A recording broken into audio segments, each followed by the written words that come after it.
মাঝের চর, প্রকৃতির রূপরসের সমন্বয়ে গড়ে ওঠা এক দ্বীপ জনপদ। বর্ষায় যেখানে অথই জলরাশি, শীতে সেখানে ধুধু বালুময় পথ, ঠিক যেন কোনো বিস্তৃত মরুভূমি। তখন চলাফেরার মাধ্যম হয়ে ওঠে ঘোড়ার গাড়ি। অনেকেই আবার মাইলের পর মাইল পথ পাড়ি দেয় পায়ে হেঁটে। আমরা দুর্গম এই চরে হাঁটতে হাঁটতে অনেকটাই যখন ক্লান্ত, তখন আমাদের ভরসা হচ্ছে এই ঘোড়ার গাড়ি। আমরা বলার সাথে সাথে আমাদের ঘোড়ার গাড়িতে উঠিয়ে নিল। বর্ষা আসলে আসলে বর্ষাকালটা কিভাবে কাটানো? বর্ষাকালটা আমাদের খুবই দুঃখ কষ্টে কাটি, আমরা খুবই দুঃখ কষ্টে কাটি, যে দুঃখ শেষ নেই। শীতের আগমনে ঘুমিয়ে পড়েছে ব্রহ্মপুত্র, কিন্তু নদীপাড়ের স্নিগ্ধতা এখনো মুগ্ধতা ছড়াচ্ছে। সারি সারি নৌকা আর প্রকৃতি যেন মিলেমিশে একাকার।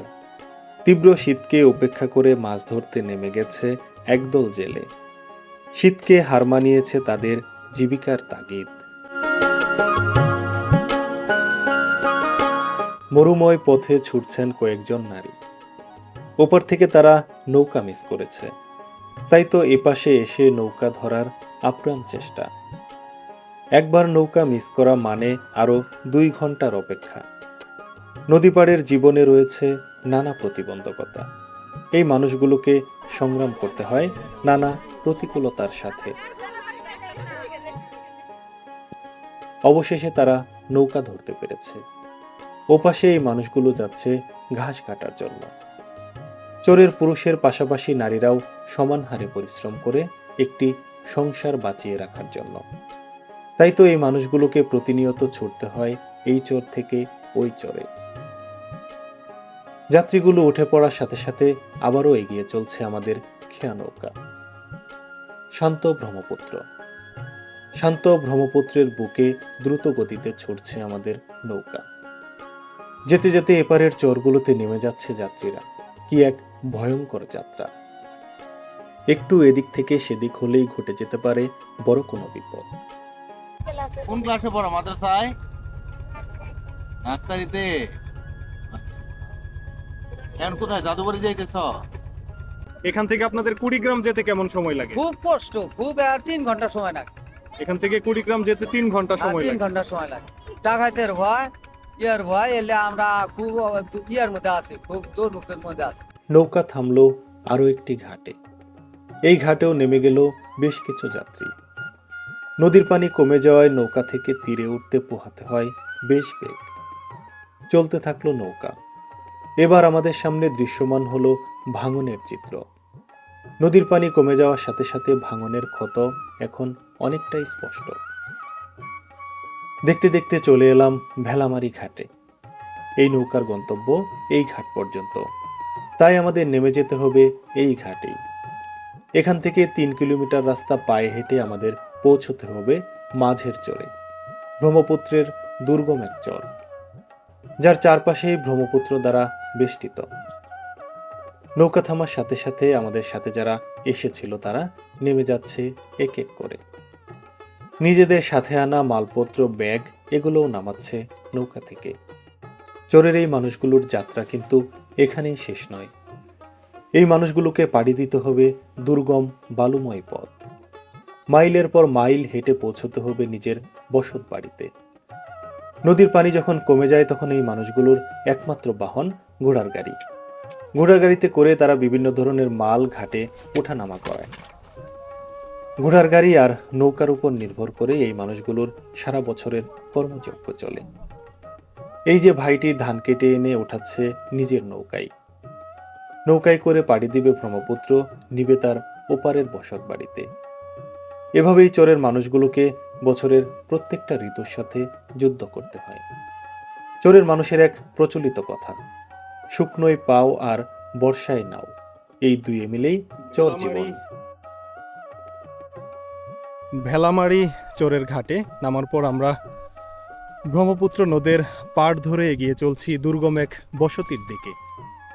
বসতিতে যেতে যেতে চোখে পড়ল এক পাশে বাদামের ক্ষেত, অন্য পাশে ভাঙন কবলিত ব্রহ্মপুত্র। একদিকে অপরূপ সুন্দর প্রাকৃতিক রূপবৈচিত্র্য, অন্যদিকে নদী ভাঙনের করুণ ইতিহাস। এ যেন কোনো সবুজের প্রান্তর। ওপাশে ব্রহ্মপুত্র নদ আর তার পাড়ে আবাদ হয়েছে বাদামের। ব্রহ্মপুত্র পাড়ের এই বালুময় জমিতে প্রচুর পরিমাণ বাদাম উৎপাদন হয়। তাই তো প্রতি বছরই এখানকার কৃষকেরা বাদামের চাষ করে। এবারও তার ব্যতিক্রম নয়। যত দূর চোখ যাচ্ছে বিস্তীর্ণ জমিতে আবাদ হয়েছে বাদামের। গবাদি পশু পালন আর কৃষিকাজের উপর নির্ভর করেই গড়ে ওঠে এই চরাঞ্চলের অর্থনীতি। চরের জাহাজ, ঘোড়ার গাড়ি, চরাঞ্চলের জাহাজ বলা হয় ঘোড়ার গাড়িকে, কারণ এই ঘোড়ার গাড়ির উপর নির্ভর করেই চরের মানুষের বিভিন্ন কৃষি পণ্য থেকে শুরু করে নিত্য প্রয়োজনীয় বিভিন্ন কাজে ব্যবহার হয়ে থাকে। চরের ঘোড়ার গাড়ি হচ্ছে কি চরাঞ্চলের জাহাজ, মানে জাহাজ যেমন মালামাল নেয় বিভিন্ন জায়গায় নদী এলাকায়, ওরকম চরে কিন্তু ঘোড়ার গাড়ি ছাড়া কোনো উপায় নাই। আচ্ছা, তো কত বছর থেকে এই গাড়ি বাইতেছেন ভাই? 5-7 বছর ধরে। 5-7 বছর। এর আগে কি করতেন? এর আগে কৃষি কাজ করতাম। কৃষিকাজ। হ্যাঁ। এখনো তো পাশাপাশি কৃষিকাজ করেন। পাশাপাশি কৃষি কাজ আছে। তাতে প্রতিদিন কি টিপ হয় আপনাদের? হয় প্রতিদিনই হয়। ঘোড়ার পিছনে খরচ কেমন? ঘোরার পিছনে মনে হয় আমাদের দিন মনে হয় আমাদের 150-200 টাকা। 150-200 টাকা প্রতিদিন, 5-6 হাজার টাকা ঘোড়ার পিছনে খরচ আছে। মাসে। আর এমনিতে হচ্ছে যে আপনার যে প্রতিদিন টিপ মারতেছেন, আবাদ মৌসুম করতেছেন, সব মিলিয়ে আসলে কেমন আছে? সব মিলে মনে হয় আমাদের অনেক ভালো আছে। ভালো আছেন। অনেক আপনার বাড়িটা তাইলে কোন পাশে এখানে? আমাদের বাড়ি ওই যে পাশে থেকে আইলেন ওই পাশে। আচ্ছা, এখন যে আপনার যাইতেছেন কি মাল নিয়ে আসবেন? আমি নিয়ে এখন মনে হয় আমাদের ধানের আটি। ধানের আটি। আমরা দুর্গম এই চরে হাঁটতে হাঁটতে অনেকটাই যখন ক্লান্ত, তখন আমাদের ভরসা হচ্ছে এই ঘোড়ার গাড়ি। আমরা বলার সাথে সাথে আমাদের ঘোড়ার গাড়িতে উঠিয়ে নিল। চরের মানুষের এই আন্তরিকতা আমাদের সবসময় মুগ্ধ করে। আমরা যখন যে চরে যাই সেই চরের মানুষের আন্তরিকতা, আতিথেয়তা আমাদের বারবার মুগ্ধ করে। ব্রহ্মপুত্রের এই দুর্গম চরও তার ব্যতিক্রম নয়। ভাইজান, আপনার নামটা কি? মোহাম্মদ আবুল মোহাম্মদ আবুল কালাম ভাইয়ের ঘোড়ার গাড়ির সওয়ারি হয়েছি আমি, আর যাচ্ছি আরো গহীনে। ব্রহ্মপুত্রের এই বিশাল অংশ জুড়ে বিভিন্ন চর, এক এক চরের নাম এক এক রকম। এই চরগুলোতে ঘোড়ার গাড়ি দ্বারা বিভিন্ন ধরনের মালামাল এদিক থেকে সেদিকে নেওয়া হয়। তেমনি আবুল কালাম ভাই নিয়ে যাচ্ছিল ধানের আটি, আর এই মুহূর্তে যখন আটিগুলো নামিয়ে আসতেছিল তখন আমরা তার গাড়ির সওয়ারি হলাম। ধুলোময় পথ, এখন শীতকাল, চরের পথের ধুলোগুলো এখন এদিক সেদিক বাতাসে উঠছে, আর এই ধুলোমাখা পথে আমরা যাচ্ছি দুর্গম এক চরে। যে চরে আপনাদের নিয়ে যাব আমরা, আর দেখাবো চরের মানুষের নানা ধরনের দৈনিক কার্যক্রম।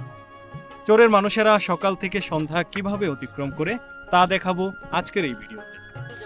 ব্রহ্মপুত্র পাড়ের চর এজন্য আজ থেকে 30-40 বছর আগের গ্রামীণ জীবনধারা বহনকারী এক চর। এখনো গরু দিয়ে মলন দেওয়া হয় বিভিন্ন শস্য। এটি আসলে গ্রাম বাংলা থেকে উঠে গেছে আরো বহু আগে। অনেকদিন পর চোখে পড়ল এরকম এক সুন্দর দৃশ্য। গরু দিয়ে মলন দেওয়া হচ্ছে মাসকালাই। গরুর পাড়া থেকে যে মাসকালাইগুলো বের হবে সেগুলো আবার সংগ্রহ করবে কৃষক কৃষানীরা। এ যেন গ্রামীণ এক সুন্দর জীবনচিত্র, যেন কোনো শিল্পীর হাতে আঁকা নিখুঁত চিত্রকল্প। এটা থেকে কি একবার বের করছেন ইয়াগুলা? না, বের করার পরে আবার মলন দেওয়া হইতেছেন, এখন আবার বের হবে। এভাবে কয়বার দেওয়া লাগবে?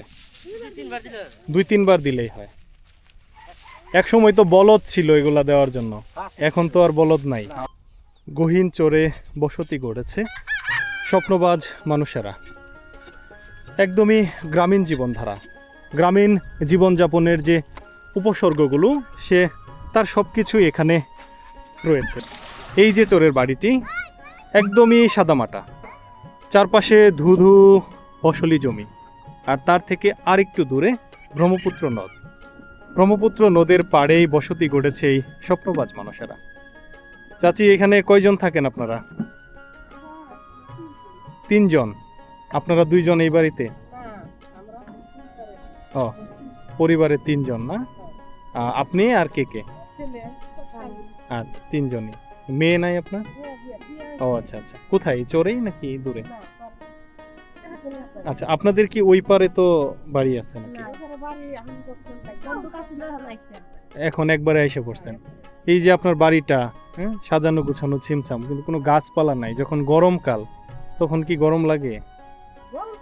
রোদ রোদ যখন পড়ে অনেক তখন তো গরম লাগে, কিন্তু আবার একটা আরামও আছে, যেমন নদী থেকে ঠান্ডা বাতাসটা আসছে, কোনো ফ্যান লাগে না এখানে। একদমই সুন্দর জীবনধারা। চরগুলোতে আসলে যত দুঃখ কষ্ট থাকুক, দুঃখ কষ্টের বাইরেও এখানে রয়েছে অনাবিল শান্তি। না আছে অতিরিক্ত কোনো চাহিদা, না আছে গাড়ি ঘোড়ার শব্দ। একদম জীবন ধারণের জন্য যে শান্তিটুকু, সেই শান্তিটুকু পাওয়া যায় এই দুর্গম চরগুলোতে। এখানে যে মানুষেরা আবাদ মৌসুম করে তা ধারায় চরের মানুষের সারাটি বছর অতিক্রম হয়। এই মানুষগুলো একাধারে যেমন পরিশ্রমী, ঠিক একই সাথে জীবন সংগ্রামে হার না মানা সৈনিক। সুন্দর এক বসত বাড়ি, এপাশে রয়েছে নিচে রান্নাঘর, আর রান্নাঘরের উপরে রয়েছে ছনের চাল, আর তার উপরে সিম গাছের মাচা। এ যেন গ্রামীণ এক নৈসর্গিক সৌন্দর্য। এ পাশে মাটির চুলা, রান্না হবে রাতের খাবার, আর এই পাশে চাচি রান্না করার জন্য সবজি করতেছে। এখানে রয়েছে সিম, আলু আর কফি। এটা কি মাছ দিয়ে রান্না হবে? কি নদীর মাছ নাকি কিনা মাছ? কিনা মাছ। আচ্ছা, চরের প্রত্যন্ত এই বাড়িতে রাতে রান্না হবে সবজি সাথে মাছ, রান্না হবে মাটির চুলায়। জীবনে যত কষ্টই থাকুক, এই চরগুলোতে রয়েছে অনাবিল শান্তি। এই যে সুন্দর উঠানে বসে কাজ করা, মাটির চুলায় রান্না, আর রাতে সুন্দর শান্তির এক ঘুম, এটাই যেন আলাদা করেছে অন্য সব কিছু থেকে। আমরা যত দুঃখের কথাই বলি, চরগুলোতে পাশাপাশি রয়েছে অনাবিল শান্তি, যে শান্তিগুলো শহরের মানুষকে কাছে ডাকে। ব্রহ্মপুত্র পাড়ের দুর্গম এই চরের আরও একটা বসতি। একদম ছিমছাম সাজানো গোছানো ছোট্ট একটি পরিবার। আপনারা দেখতে পাচ্ছেন, এটি হচ্ছে এই ছোট্ট বাড়িটির রান্নাঘর। একদমই মাটির চুলার রান্না। চরের এ সকল বাড়িগুলোতে পুরোপুরিভাবে মাটির চুলার উপর নির্ভর করে মানুষগুলো। রান্নাঘরের উপরেই লাউয়ের গাছের মাচা। এ যেন কোনো কল্পনার রাজ্য, যেন কোনো নিখুঁত শিল্পীর হাতে আঁকা দারুণ চিত্রকল্প। চরের এই মানুষগুলো নিজেদের প্রয়োজন মেটানোর জন্য হোক, আর একটুখানি ছায়া পাবার আশায় হোক, ঘরের চারপাশে বা ঘরের চালগুলোতে বিভিন্ন ধরনের সবজির আবাদ করে। এপাশে রয়েছে এই বাড়িটির বসতঘর। চাচি, এখানে কয়জন থাকে? একাই থাকেন? এই যে চাচির সাথে আমি কথা বললাম, এটি হচ্ছে ওনার বসতঘর। একদমই সাদামাটা সুন্দর গুছানো এক পরিবার। এপাশে দুইটা বিছানা করা, এই পাশে একজন থাকতে পারে, এই পাশে দুইজন থাকতে পারে। দুর্গম এই চরটিতে নেই বিদ্যুতের কোনো ব্যবস্থা। অনেক পরিবার সোলার প্যানেলের উপর নির্ভরশীল, অনেকের তো আবার তাও জোটে না। এপাশে রয়েছে বাড়িঘরের বিভিন্ন আসবাবপত্র বা নিত্য প্রয়োজনীয় জিনিসপত্র। বাড়ির আসবাবপত্র রাখার জন্য একটি চৌগো তৈরি করা হয়েছে, যেটি নির্মাণ হয়েছে বাঁশ দ্বারা। এই চৌগোতে বিভিন্ন পাতিল হাঁড়ি থেকে শুরু করে রান্নাবান্নার জিনিসপত্র রাখা হয়। এখন গ্রামাঞ্চলে এই সুন্দর ঐতিহ্যটি হারিয়ে গেছে। আর এপাশে একটি কটা বেঁধে রাখা, যেটি কাঠ দিয়ে তৈরি। সুন্দর গ্রামীণ এই জীবনযাপন আজ অনেকটাই হারানোর পথে। তবে ব্রহ্মপুত্রের পাড়ে এই দুর্গম চরগুলোতে এখনো আদি বাংলার ছাপ স্পষ্ট। এখানে না? তাহলে এই বাড়িতে আপনারা কয়জন থাকেন সর্বমোট? বাড়িতে আমি থাকি, স্বামী আর একটা ছেলে মেয়ে। মানে আপনি, আপনার স্বামী আর একটা ছেলে মেয়ে? আপনার দুইটা ছেলে মেয়ে, আমরা দুজন। আচ্ছা আচ্ছা। চারজন। আপনাদেরও কি ওপারে বাড়ি ঘর আছে? কোন পারে? নদীর ওই পারে? না না না, মানে সবারই বাড়ি ঘর নাই, কারোর কারোর আছে আর কি। কারণ আছে, কারণ নাই। আপনারা তাহলে কত বছর থেকে এখানে বাস করতেছেন? আমরা এই মারবাড়ি থেকে পড়ে এই চরেই। আপনার বাবার দেশ কোনটা? এইটাই বাবার দেশ, আর স্বামীর দেশে চলে যে তারাবার করে কইছে। আচ্ছা আচ্ছা। বাইঙ্গা আর কি মাধুপুর, বেলামারি, তারাবার সব এক হয়ে গেছে। আচ্ছা আচ্ছা। আপনার কি বাবা জীবিত আছে? বাবা জীবিত আছে, বুঝে উঠতে বাবা থাকে। ও আচ্ছা আচ্ছা। তার মানে আপনারা মোটামুটি সবাই এখানে এই চরেই আছেন? হ্যাঁ, মিলা দিলে আমরা থাকি। আচ্ছা আচ্ছা। এটা হচ্ছে আপনাদের গরু রাখার জায়গা। হ্যাঁ। গরু কয়টা আছে?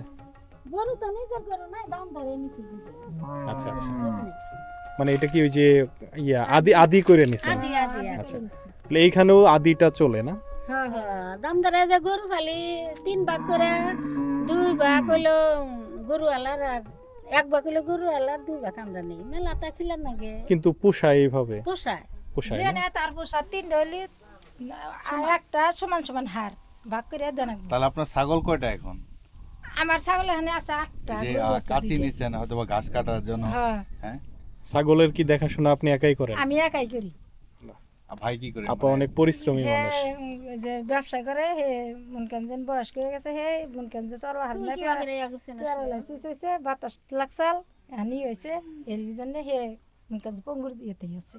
আচ্ছা আচ্ছা, আপনার আমি ছাগল সংসার গরু চালাই। গরুও তো আছে নাকি? হ্যাঁ, 2টা গরু আছে, আইরা গরু আছে। আচ্ছা আচ্ছা। আপনি কি কোনো জমি বর্গা নিয়ে ভাবে না কোনো না আবাদ না, পছন্দ আঙ্গুর করেন না? জমিনে যে সব এই চরে এখানে আছে। এই পর্যন্ত কি নদী ভাঙনের শিকার হয়েছিলেন? তে শিকারি নেই, তাই? কতবার ভাঙছি, 15 বার ভাঙবো। 15 বার। যখন বন্যা হয় ওই সময়টাতে এই যে আপনার গরু ছাগল এগুলা নিয়ে কিভাবে থাকেন? আমরা উঁচু বাড়ি করে নয়, তা নাহলে যে 8 সেকেন্ড করে দেয় হিনে নিয়ে যায়, তা নাহলে স্কুল বিস্কুল উঁচা থাকে হিনে নিয়ে যায়। মানে যেখানে একটু জাগনা থাকে হ্যাঁ, আপনারা ওইখানেই যান আর চলে কি। যায়। মুরগি ওর থেকে গেল। মুরগি ধরেন একজনের কাছ থেকে আপনি আমার কাছ থেকে 2টা নিলেন বা একটা নিলেন, হ্যাঁ, এটার যে বাচ্চাগুলা হবে এটা কি করবেন? ওই বাচ্চাগুলি সমান সমান, আর চালান তো আপনার ঠান থেকে যে 2টা নিলাম, ওই 2টা আপনারই থাকবো। তার মানে হাঁস মুরগি পর্যন্ত আদি হয় আদি এখানে? আমরা পালি, সব আদি পালি। আঙ্গুর যে নাই কিছু শোনেন, আঙ্গুর জোর জমি নতে গেছে গা সব। এই যে মাইশের জায়গায় থাকি টাকা দিয়ে দিয়া। নদী তো আবার কখনো জাগতে পারে। এই যে নদী, এই যে জাগতাছে, ওই চর জাগতাছে, এই চর ভাঙতেছে, ওই চর জাগতাছে। মনে করেন এই চর ভাঙ্গে আমরা ওই চরে যাই, ওই চর ভাঙ্গে আমরা এই চর আসি, এইভাবে আমরা চলি। এই ভাঙ্গা গড়ার মধ্যে দিয়ে আছেন আর কি। হ্যাঁ, এখন যদি এখানে ভাঙ্গা জায়গায় নদী মুহিতে আমরা আসি, তাহলে ওই চরে জামগা, ওই যে মানুষ বাড়ি করে।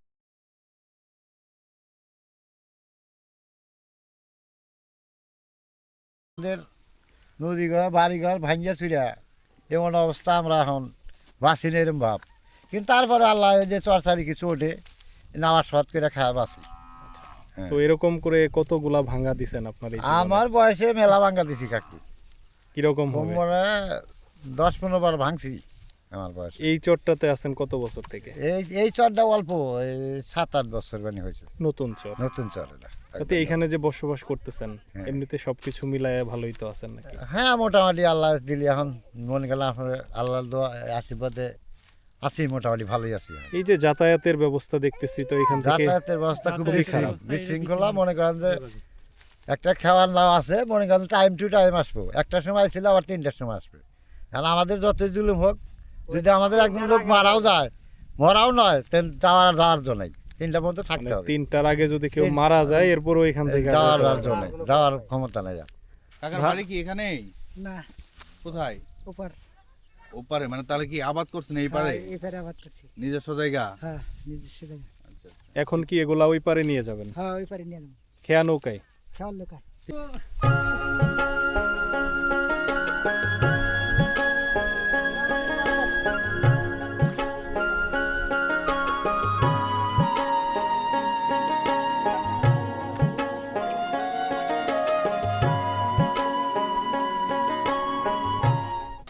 ব্রহ্মপুত্র পাড়ের দুর্গম এক চর, যার চারপাশটা ব্রহ্মপুত্র দ্বারা বেষ্টিত। এর মাঝেই এক সাজানো গোছানো সিমছাম বাড়ি, কিন্তু এই সৌন্দর্যের আড়ালে রয়েছে নানা ধরনের দুঃখ, দুর্দশা আর হতাশার গল্প। আমরা কথা বলবো এই বাড়ির মালিকের সাথে। ভাইজান কেমন আছেন? আসলে জি, আলহামদুলিল্লাহ। এই চর থেকে আমরা আসলাম ওপার থেকে নৌকা যুগে, যতটুকু শুনলাম নৌকাটা আসলে সময় মতো পাওয়াও যায় না। তো সব কিছুর পরে এই যে চরে বসবাস করতেছেন, মানুষের নানা ধরনের বিপদ আপদ থাকে, তখন আসলে আপনারা এটা কিভাবে মোকাবেলা করেন? সবই আল্লাহর ইচ্ছা, এটাই আমরা যেভাবে হোক আল্লাহর তরফ থেকে আমাদের এটা আসা যায় আর কি। মানে নিয়তির উপর মেনে নিছেন আর কি আমরা তাই। সবকিছু। তো এখান থেকে যে বাচ্চারা যারা এই চরে বড় হইতেছে, তারা আসলে পড়াশোনার সুযোগটা কতটুকু পায় এখানে? খুবই সিম্পল, তারপরও নাই কি বলতেই চলে। ধরনের ইয়েটা আছে এখানে? যখন আমাদের প্রাইমারি স্কুল এখান থেকে অনেকখানি দূর, বাচ্চারা স্কুলে যেতে পারে না। এখান থেকে যেতে পারে না। আবার যারা হাই স্কুলে যায় এখান থেকে রাজীবপুর, এই যে নৌকা যোগাযোগ যে আমাদের কি একটা সমস্যা, এটা যারা পারাপার হয় তারাই সমস্যাটা বোঝে, তাছাড়া আর কেউ বোঝে না। আপনারা আসলে এই চরের মানুষেরা বাজার ঘাট কোথায় করেন? তো রাজীপুর কোদালকাটি এই দুইটা। আর পশ্চিম আছে চিলমারি। আচ্ছা, তো আপনি যে 3টা জায়গার কথা বললেন, এই 3টা জায়গা এখান থেকে বেশ দূরে। অনেক দূর।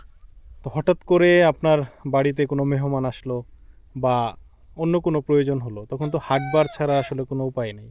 আর রাজীবপুরে গেলেও তো সেই খেয়া নৌকার উপর নির্ভর করতে হয়। তো এইভাবে যে জীবনটাতে আপনারা আছেন, কষ্ট মনে হয়? আলহামদুলিল্লাহ, কষ্ট সুখ দুটা মিলিয়ে। মেহমান আসলে আমাদের আল্লাহর সৃষ্টি যে মুরগি আছে, সময় মতো একটা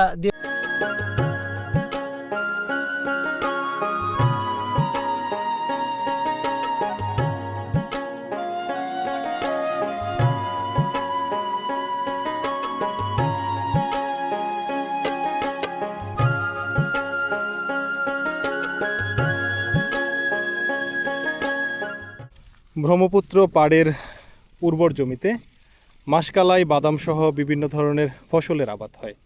আমরা এক কৃষক ভাইয়ের সাথে কথা বলবো।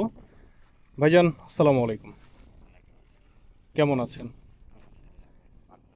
এই যে দুর্গম চরে ফসল আবাদ করতেছেন, আসলে কেমন আছেন সব কিছু মিলায়? মোটামুটি আল্লাহ ভালোই রাখছে। এবার জমিতে কি লাগাইছিলেন? ধান গাছছি, আবার এই যে কালাই বুনছি, আবার ভুট্টা গাছ। এটা তো কালাইয়ের জমি না? এই যে আমরা দেখতেছি শুকনা ইয়াগুলো, এগুলো কি আসলে? এটা কালাই। কালাই উঠানোর পরে যে ইটা থাকে আর কি, ডালপালাটা, এটা তো খড়ি হিসাবে ব্যবহার করেন নাকি? হ্যাঁ, খড়ি হিসাবে। আচ্ছা, এবার কালাইয়ের যে দামটা বাজারে আছে, আসলে আপনারা কি লাভবান হয়েছেন কালাই বিক্রি করে? লাভবানের মধ্যে এখন নিজেরা যে পরিশ্রম করি এটাই হলো লাভ। কালাই তো আর খুব হয় না। 1 বিঘা জমিতে বড় জোর 4-5 মণ কালাই হয়। মানে নিজেরা যে পরিশ্রম করে আসলে আবাদ মৌসুম করতেছেন, হ্যাঁ হ্যাঁ নাড়াচাড়ি করতেছেন, এটাই হচ্ছে এর মূল লাভটা। হ্যাঁ, মূল লাভ। এটা কি করতেছেন এখানে? বোরিং করা হলো। ও, এটা নতুন বোরিং। হ্যাঁ, নতুন বোরিং করা হলো। এখানে কি কত ফিট করা লাগে? কি যায় 40-45 যায়। বেশি লাগে না, নদীর পার যেহেতু। নদীর পার তো। হুম। কিন্তু পানিতে কি আয়রন আছে এখানে? না, আয়রন আয়রন নাই না? এই জমিগুলা যে প্রস্তুত করতেছেন, এখন আসলে এখানে কি লাগাবেন? ভুট্টা লাগাবো। ভুট্টা লাগাবেন। ভুট্টা উঠার পরে আবার পাট। তার মানে আপনাদের মানে এক ফসল উঠে তারপর আবার আরেক ফসল। হ্যাঁ। মানে কখনো তো পতিত থাকে এরকম না? প্রত্যেক থাকে না। প্রত্যেকের মধ্যে বর্ষা বাড়ে, পানি যেটুকু সময় ওই সময়। আচ্ছা, এবার যে কালাই করলেন, কালাই কেমন হয়েছে? ভালো। ভালো হয়েছে। কালাইয়ের দাম কেমন চলতেছে এখন? তুমি আজকে এখন হাটে নিচ্ছে তো। তারপরেও আশেপাশে তো অনেকেই করছে।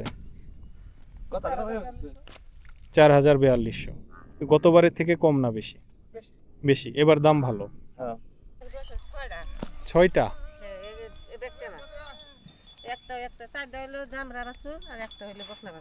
আচ্ছা আচ্ছা, মানে এটার বাচ্চা কি এটা না? দুধ হয়? মাঝের চর নামটা যতটা অদ্ভুত, চরের ভৌগোলিক অবস্থানটা তার থেকে বড়ই অদ্ভুত।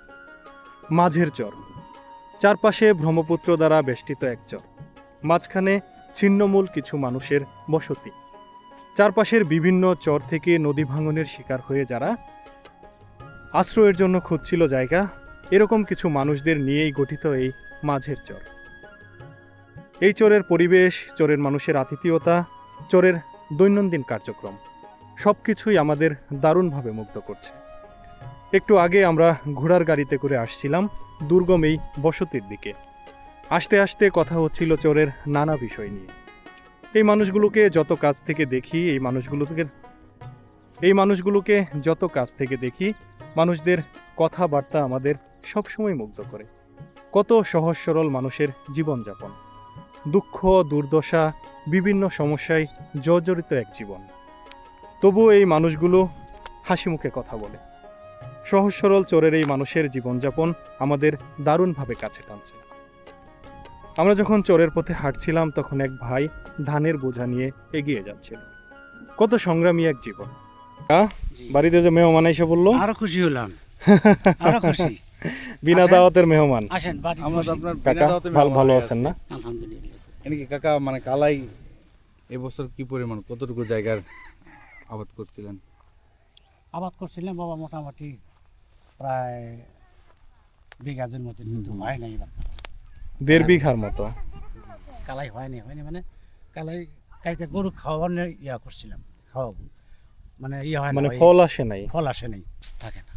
বর্ষা আসলে আসলে বর্ষাকালটা কিভাবে কাটান আপনারা? বর্ষাকালটা আমাদের খুবই দুঃখ কষ্টে কাটি, আমরা খুবই দুঃখ কষ্টে কাটি, যে দুঃখ শেষ নেই।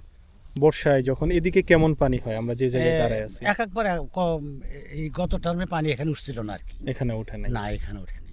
আবার তারা আগের টার্মে এতটুকু পানি। পানি তখন তো এখানে। আসলে ঘরের এটা যে ভাসমান, উচ্চতা সবাই ভেসে গেছে। তখন তো একদম, মানে চাচা যেটি বলছিল যে গত টার্মের আগের টার্ম মানে গত 2 বছর আগে এখানে যে বন্যাটা হয়েছে সেই বন্যা প্রায় প্রতিটা বাড়ির অর্ধেক পরিমাণ বা চাল পরিমাণ পানি। জি। তখন আপনি আপনার পরিবার নিয়ে কোথায় ওই যে ছিলেন? নদীর ওপর কায়েমে গেছিলাম, কায়েমে এক এক চলে বাড়িতে, গেছেন। কেউ স্কুলে গেছে, কেউ চরের মাদ্রাসায় মানুষ গেছে। কায়েম বলতে কেউ- বুঝে আসলে উঁচু জায়গা। জি এখান থেকে উঁচু যে জায়গাটি কেউ মাঠে সেটি গেছে। হচ্ছে ওপারের রাজীবপুর। জি।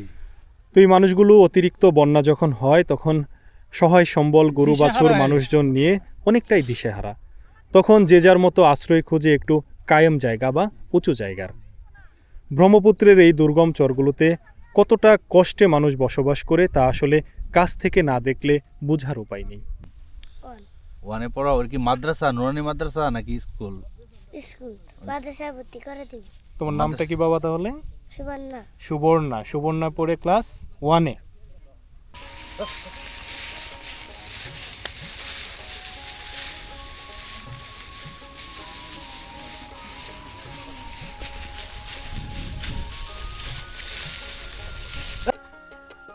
এই বসতি আসলে নির্মাণ করা হয়েছে পুরোটাই সন্ধারা।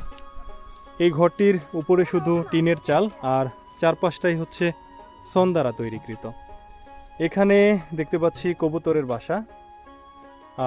যদিও এই বাসায় এখন কবুতর আছে কিনা আমরা সঠিক জানি না, তবে বাড়িঘরগুলো একদমই আদিম গ্রাম বাংলার সংস্কৃতি ধারণ করছে।